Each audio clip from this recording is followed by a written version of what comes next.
Hello, everybody, and welcome to the Tatiana Show. Today is sort of a impromptu episode that I threw together last minute.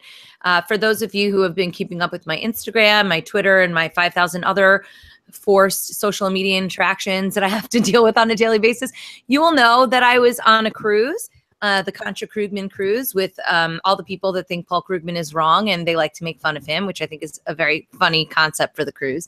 I was also at a fintech conference in Atlanta, and then I went to the Reform conference in Atlanta as well.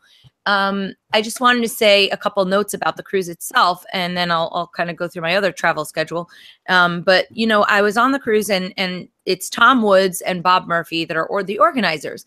And Lynn Ulbricht, Ross Ulbricht's mother, was there with me. So she had a chance to give people the latest on the Free Ross case. They're going to the Supreme Court, hopefully, and hopefully there's going to be some justice for Ross.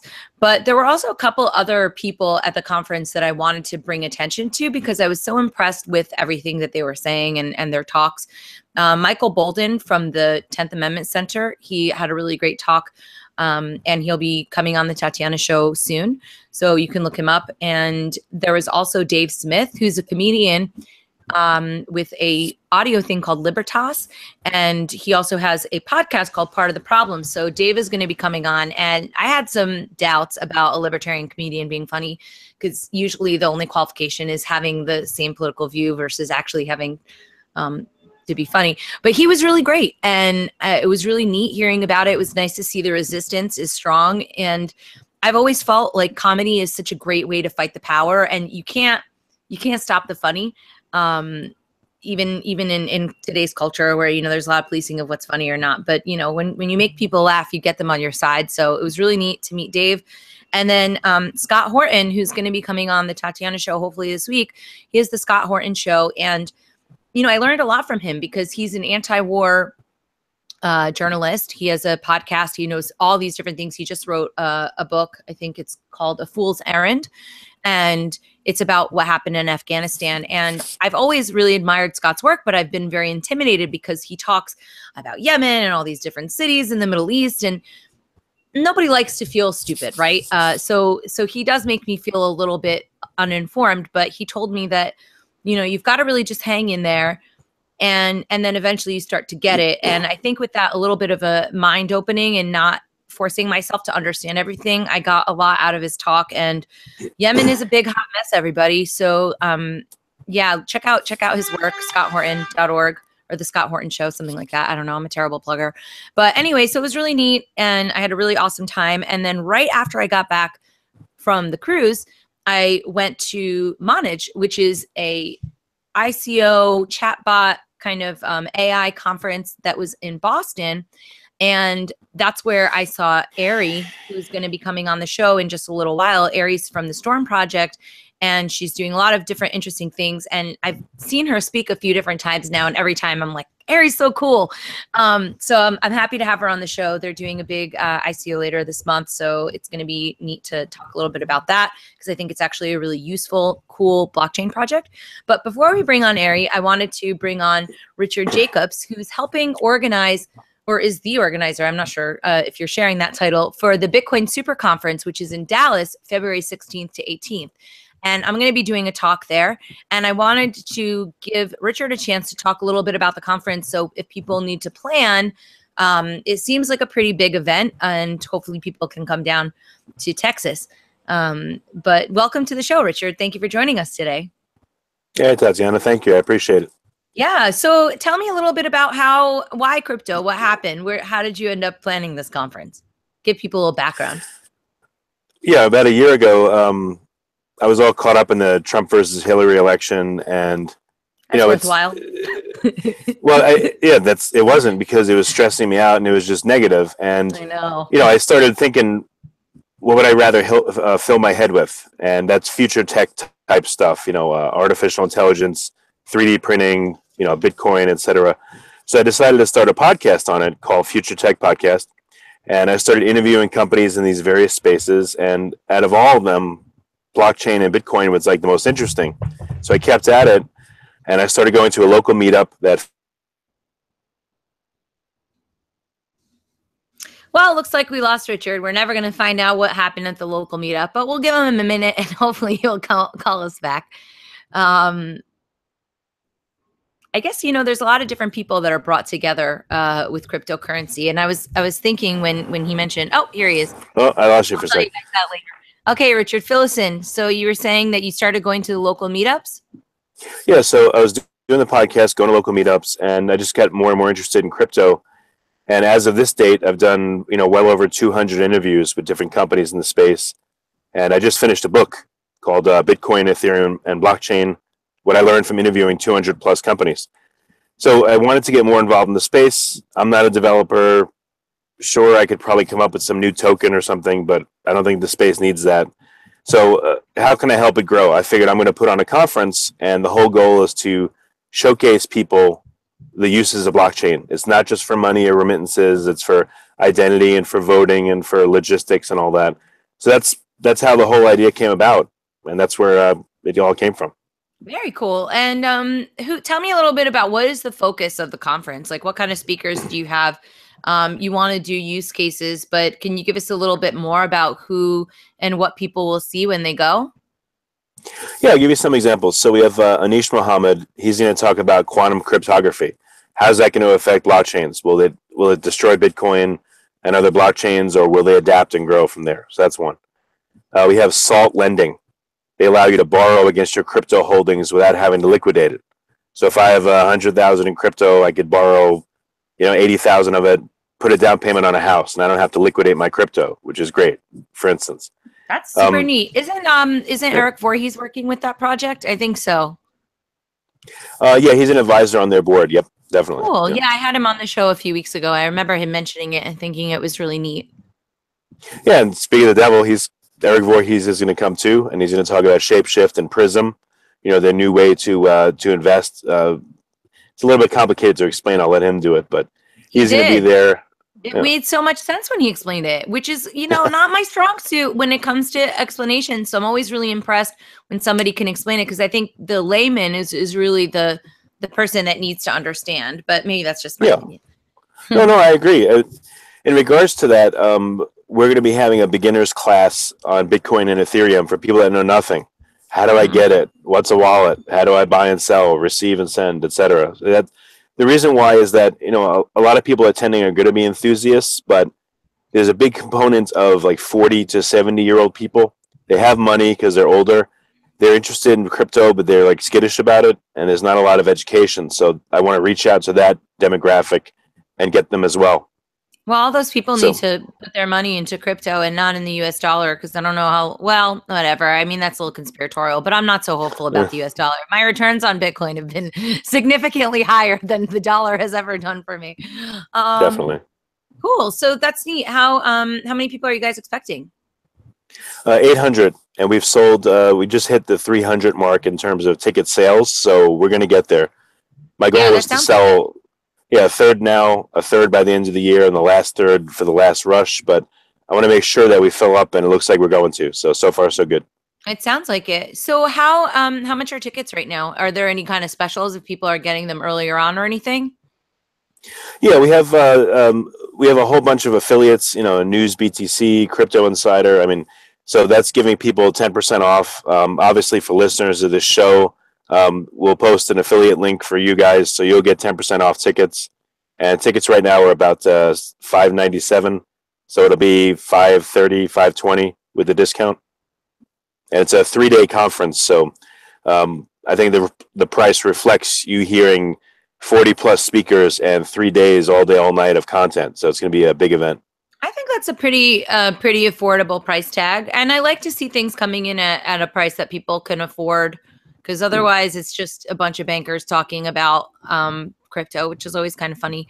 But you guys have like a lot of different kind of people represented, so it should be neat to see how the space evolves between now and then. Is there anything else that you want to tell our audience about the conference to kind of lure them in? Or I think we've got a lot of really good reasons to go. I'm going to be there, so that's already something. Well, here I went to BTC Miami, and I went to Consensus, and I just literally came from the Texas Bitcoin conference. So as someone in the space, doesn't matter what you are, you get to meet local Bitcoin traders, you get to meet investors, you get to meet, these vendors and see people and shake their hand. It puts a human face on this whole world. And I mean, you get tons of connections from it. I worked on the Bitcoin.com. Well, folks, we're never going to find out again. I feel like we're getting a little bit into some trouble with service out there in Texas. I think that it'll be fine though by the time Dallas rolls around. Anyway, Yeah, I'm Richard. back. Okay, Yep, here sorry. you are. Great. We were about to bring on Arry. Are you familiar with Arry's project? I really like what they're doing, and I think it has a lot of utility. So maybe when you jump off, you can take a listen. She's going to tell us all about it. Well, I need some master technology myself. It's not working today. So yeah, I need her help and everyone's. Yeah. Very cool. Yeah. All right. So where should people go if they want to go and get the ticket? What's the website? One more time. Give us a plug. Yeah, it's bitcoinsuperconference.com.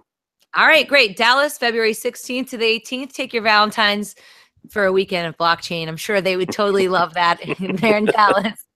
All right. Thanks very much, Richard. It was really great speaking with you. And we'll be sure to post the coupon code or whatever so people can save 10% off of the conference. That's great. Thank you so much. Thank you. All right, guys. So that was really fun. I hope you all can make it out to Dallas. I'm super psyched. My best friend lives in Dallas, so I have to say I'm slightly partial to that. And I like Texas in general. Some people don't think that Texas and New Jersey are similar, but I think that they are in a weird way. They've got a lot of sassy people. My next guest is coming to me from, I think, Seattle. Arry, where are you today? Arry, where are you today? I am officially in Seattle today. Very nice. Okay, cool. Very nice. Okay, cool. So I think you need to wear your headphones because otherwise we're going to hear the echo. I need headphones. Uh-oh. Okay, one sec. No worries. No worries. So Arry and I have been traveling all around the world. Oh wait, everybody's going to hear the echo even if I try and kill time. So we'll give it a second.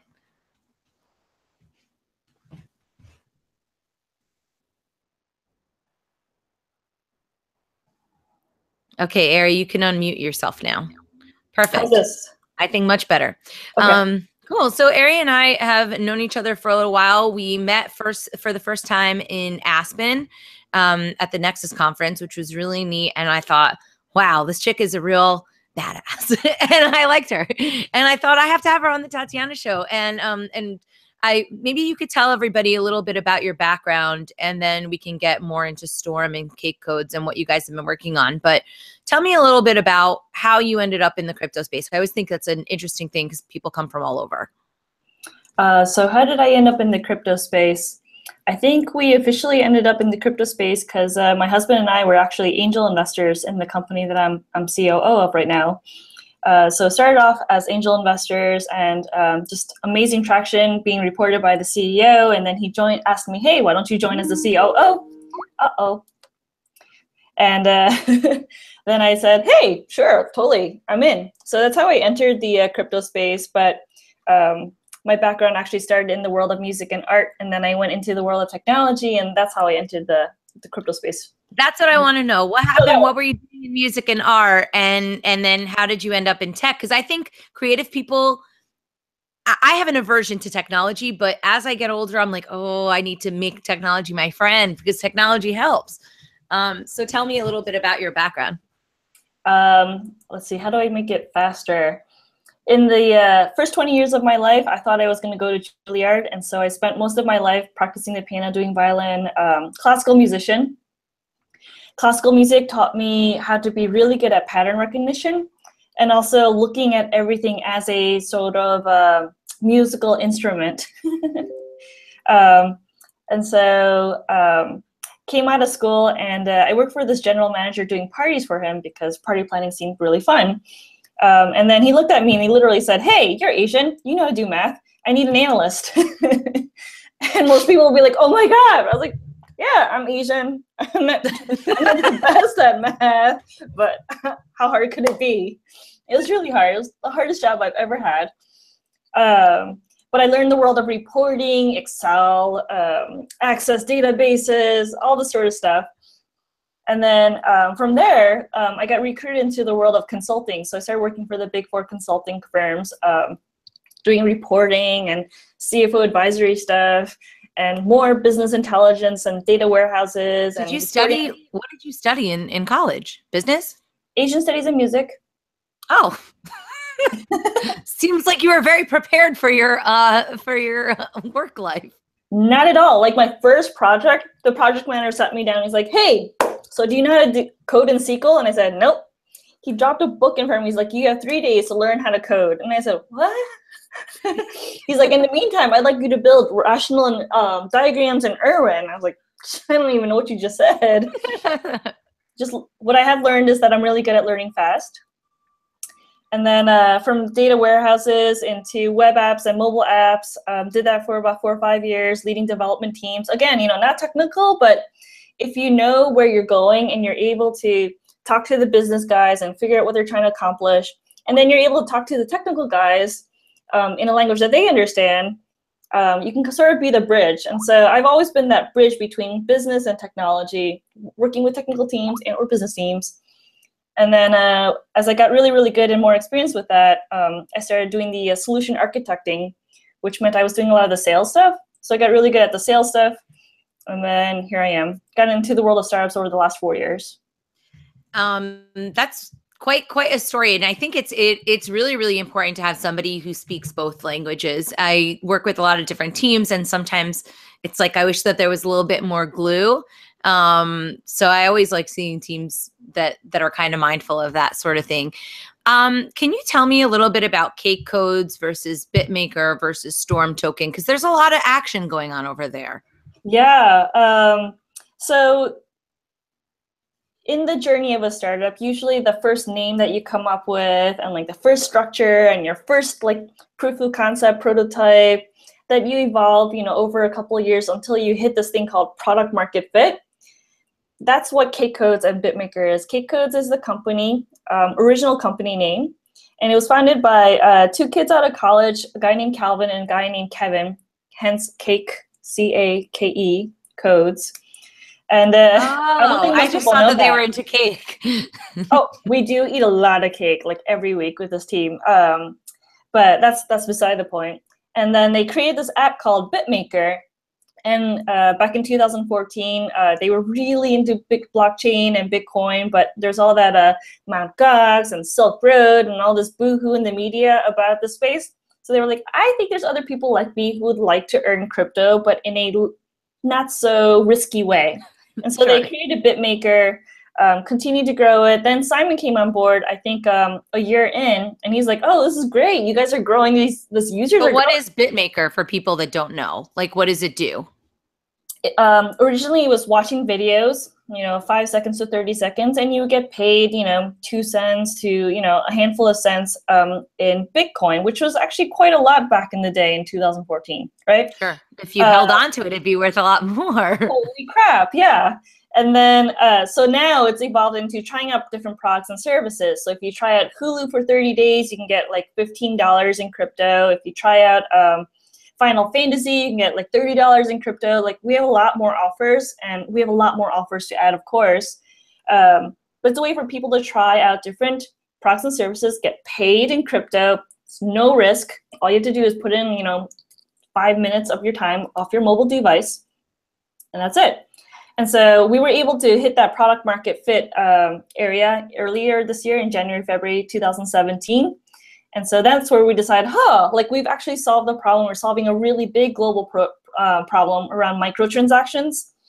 And that's why we decided to do the whole Storm tokenizing thing. We're rebranding BitMaker into Storm Play. And then we've also rebranded the company now from Cake Codes to Storm X. So the official company name is Storm X. Okay, got it. Yeah, that gets a little bit confusing, but yeah. So I was really interested in your talk, how people can basically make money like microtransaction like payments, right? So for me to get paid a couple pennies or even $1 or $2, it's not really worth it. I live in America, I have a job and regular like income. Talk to me about the impact on other countries where they're maybe not as affluent, and how have you seen that played out? Like how much adoption are you seeing? It's pretty crazy. I think we were going through like 70-80% month over month user growth. And then what we have been able to do also is raise the amount a person can earn from 2 cents to 20 cents to a couple dollars. And to us in the US, we're like, 2 cents, $2, whatevs. But to people in other parts of the world, it's really, really meaningful. It means I can actually pay for lunch and I can So cool. feed my family. Yeah. And the way we see it happening is it's very easy. Like you spend 5 minutes on your mobile device and you earn $2. Grandma can do it. Grandma can figure it out and she can teach grandpa to do it. So now they're both earning $2. And so they have $4 earning in the family. It's so easy that they could teach like their aunts and uncles. And so you can see how it can, whole villages and whole families can completely change their lives with this little action. In the US, go ahead. So that's super cool. But the obvious question is that, well, okay, so say I live in the Philippines or some other country and, I've got my 2 cents worth or whatever. How do you actually use that? Are they getting paid in Bitcoin? Are they getting paid Storm? How do they use it in their day-to-day life? Because here I can use my Shift card and buy whatever I want anytime. Mm-hmm. But how do you do it in one of those nations? So until we tokenize and become Storm Token, which is happening on November 7th, people have been able to earn, we call it in either Bitcoin or Ether. So you do enough tasks, you watch enough videos. Once you get to a certain threshold, you can withdraw into Bitcoin or Ether. And then starting November 7th, you'll be able to withdraw in Storm tokens. Cool. So they have to have a way of withdrawing it within their country. So they do have to have some sort of an understanding about cryptocurrency. What is your, I guess, the question would be, well, how do you help them jump that hurdle? And the obvious answer would be the incentive is there. They should actually have that incentive to learn that, right? Because it's hard to get people to change their behavior. Have you given any thought to helping people who are not necessarily technically savvy get on the bandwagon? Or do you think that there's enough volume of people who are aware of these kinds of technologies? Like, how are you getting people to participate? And are they running into roadblocks because of their lack of technical knowledge? Well, one of the things that'll happen in the blockchain and crypto space as more and more, I guess, blockchain 2.0 enthusiasts come in is it'll become easier and easier for people in the general masses, people who aren't as technically savvy, to figure out how to use it. And one way we're doing it right now is we've partnered with Coinbase and Zappo. Generally, these are a little bit more easier to set up than like figuring out how to use a MyEther wallet, I think.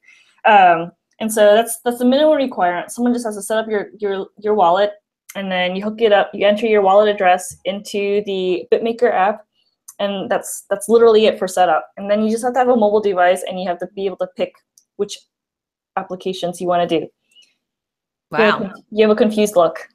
Well, I'm just wondering about the cost of the Bitcoin transactions and like, how do you that's probably why you have the Storm token, because you needed to mitigate the expense. Like if $1.50 or whatever it costs $1.50 and you got to do a whole bunch of work before you can even cash out. Right. So there's a threshold that users have to get to. And obviously with the rising prices of Ether and Bitcoin, people used to have to do 5 tasks a week to start withdrawing. Now they have to do like 75 tasks a week, which kind of doesn't make sense. It's like not cool. And so that's why we need a token that will more support a microtransaction with a lower withdrawal limit. So that's why we're tokenizing with Storm tokens. And the other thing that we've really gotten good at over the past few years, because we are a microtransaction company, is we actually batch all the transactions. So we're not doing for every single microtransaction, we're batching them, and then we're doing the payouts in one big clump. Oh, nice. Okay, so then that you guys have been thinking about it seems to be getting fixed. Mm-hmm. So one of the things that I think like I see a lot of different crypto projects, right? And especially when you hear the word ICO, it's like, oh no. But one of the good things when people look into Storm that they'll see is that you guys have a really strong team. Can you talk to me a little bit about the qualifications of the team that kind of gives you guys credit? I mean, obviously, well, really, you already have the credit because you have a product that's working and is being used by a lot of people. So it's not like you're selling some pie in the sky dream, but maybe help people who haven't really researched the team. Like I really like Simon's story. So maybe if you could tell us a little bit about that, that'd be neat. Yeah, I mean, we have a stellar team. When you just look at the people, our employees, and you also look at our amazing, amazing sauce advisory team. This is something that we've been working on building over the past 6 months, especially with this tokenizing event that's coming up. Simon's very special. So he's a young millennial. At the age of 19, he had to drop out of college because his parents went bankrupt and ran out of money. And he was like, crap, like, how am I going to eat? And so he had a couple of side hustles, and he was trying to like make ends meet, but he still didn't have enough money for rent. And so he started selling tacos out of his dorm room. And being the millennial he was, and I think back in the day, Facebook's algorithms wasn't as complicated, and so he learned how to growth hack out of Facebook. Yeah, he asked the first 2 orders that came in, they $2 a taco.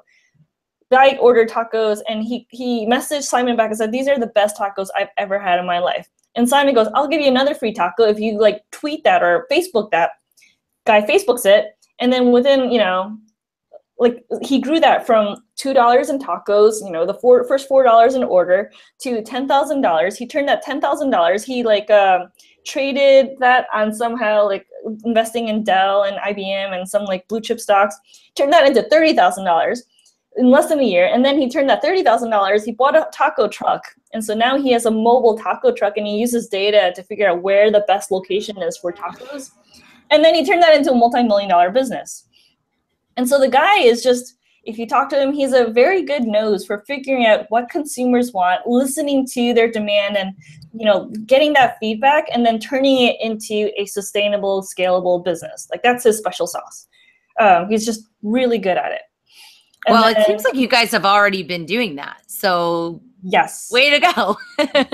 Yeah, turning a business that was not profitable. Simon joins. Within 6 months, it's profitable. And we've been profitable since January. So that's pretty awesome, And then we have our new CTO is called Rui Maximo. That's his name. I really love saying it.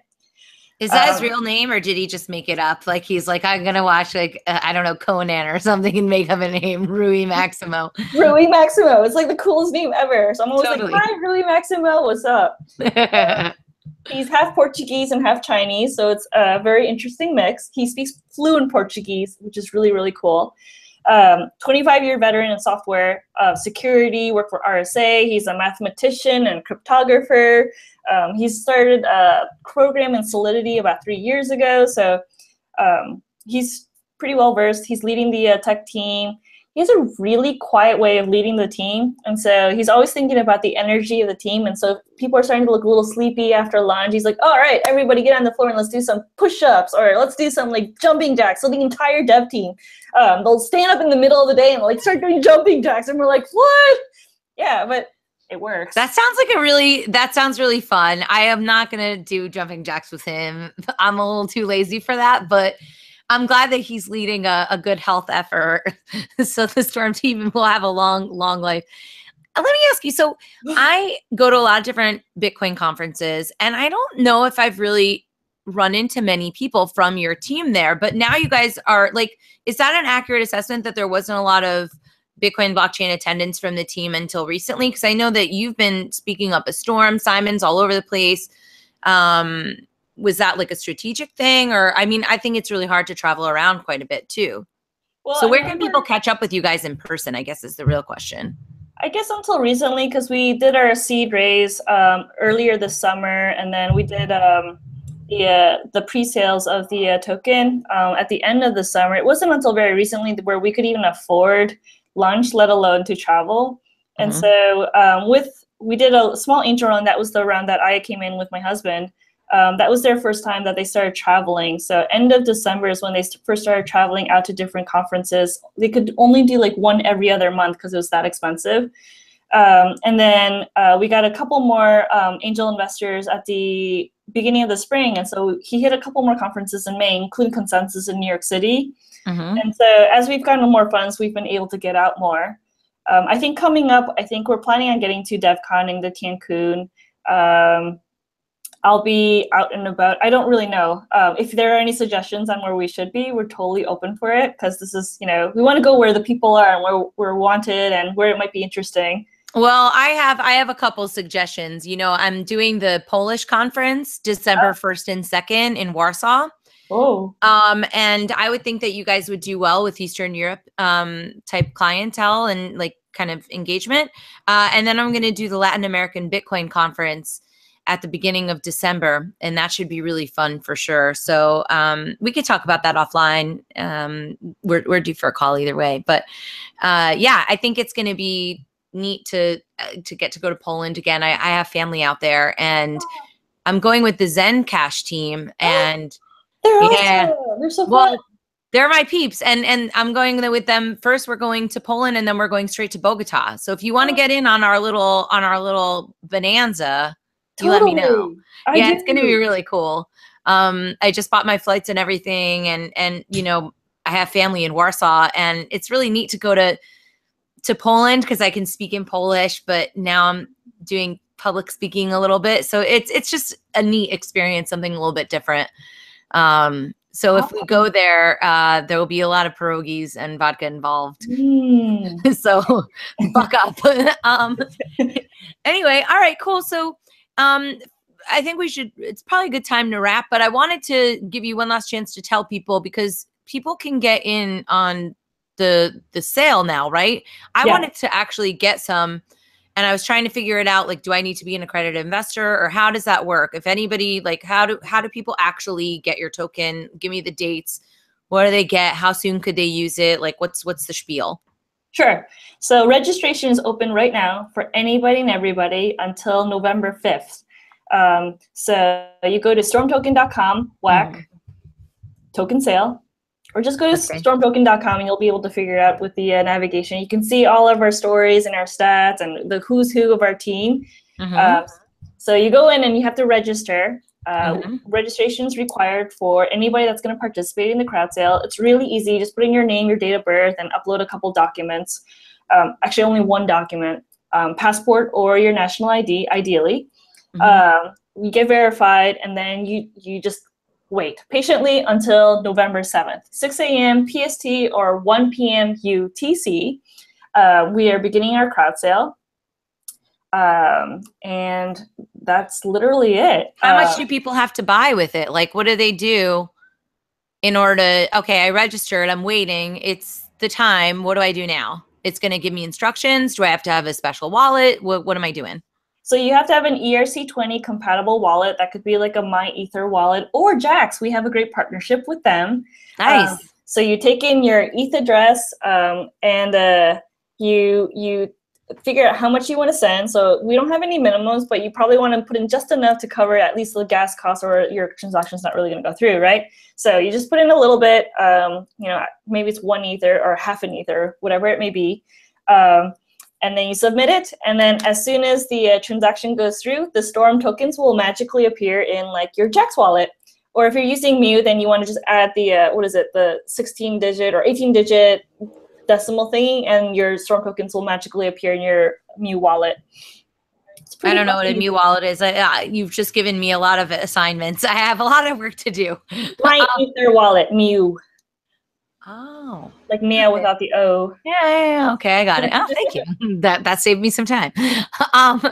Okay, so what do people do with that money though? Like, what do you do with your taxes, for example? You know, because people obviously are listening to the show.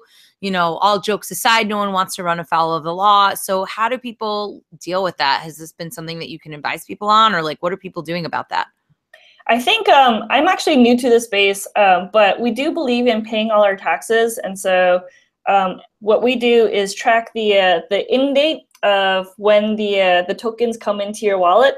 And then if you ever move it or you change it or you sell it off or whatever you want to do, that's the date and also the price that you want to log. And so any change in the price is what you want to pay the taxes on. But the real purpose of the Storm token is actually to be used within Storm Play, which is, you know, formerly known as BitMaker. You can use Storm tokens to create tasks for other people. So it could be something like, hey, I'm going to get 10,000 Twitter people to like my post at Queen Tatiana. I don't know. That's a good idea. I'm going to start paying people to do like my bidding. I like this. I can get my own Storm. Everyone like the Bitcoin Super Conference show and promote it. If you tweet it, then I'll pay you like 5 cents. I don't know. Oh, cool. Very good. You know, I should use this for Tatiana coin in some way. We should talk about that. Oh, we should.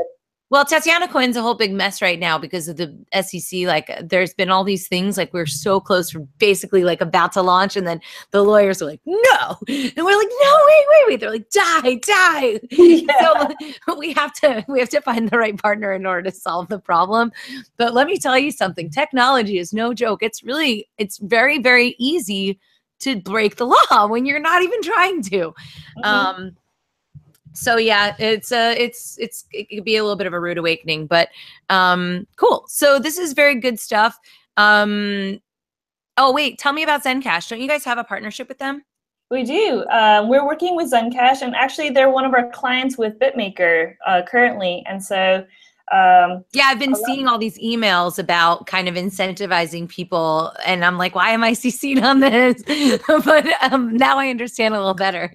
Yeah, so it's a Zencash. You can use BitMaker, soon to be called Stormplay, as a way to do user acquisition for your company. And so we have 270,000 monthly active users across 187 countries, and Zencash would like those people to know about Zencash. And so I think we started off with the sweepstakes saying, hey, if you sign up with your email address on Zencash, you might win like a pile of Zencash. Woohoo! Yep. That was the promotion. And that's it. It's very, very simple. Yeah, I really like this. And it really allows companies to test their stuff in a cost-effective way. And that was something that, I don't know, I guess you just learn something new in tech every day. Like, I never even thought that was a thing that you needed to worry about. It's like, well, it's perfect now. No, it's not perfect. I've learned being a guinea pig that it is oftentimes not perfect. So anyway, yeah. I'm super excited about this project. I love that it's actually making an impact. So thank you so much for joining us today. Do you want to give people one final like plug, and then we'll get this posted out online so we can share it around? Sure. Register now. November 7th is the crowd sale date. So check out www.stormtoken.com. We're all about earning anywhere, anytime, from any device. I love it. Very cool. All right. Well, thanks, Arry. We'll have you on, after the sale and get an update for everybody. And otherwise, I hope to see you in Poland. Yes, that sounds awesome. All right, cool. Thanks. Thanks, everybody, for watching the Tatiana Show. Please be sure to go to bitcoinsuperconference.com. Join us in Dallas, February 16th to the 18th. Make sure that you register for Storm Token, November 7th. The storm will be unleashed upon you. And make sure that you check out some of our sponsors. Crypto Compare, really neat guys. They've got all sorts of good crypto info. And I always like to plug the Bitcoin CPA because you got to do your taxes right, and Kirk knows how to help with your taxes. Love to all my friends at Sovereign Text, X and Science Hour. I wish Valtoro was here today, but Josh is MIA. And we'll see you guys tomorrow. I've got a couple of shows planned for this week. So thanks again for tuning in, and we'll see you soon. Bye.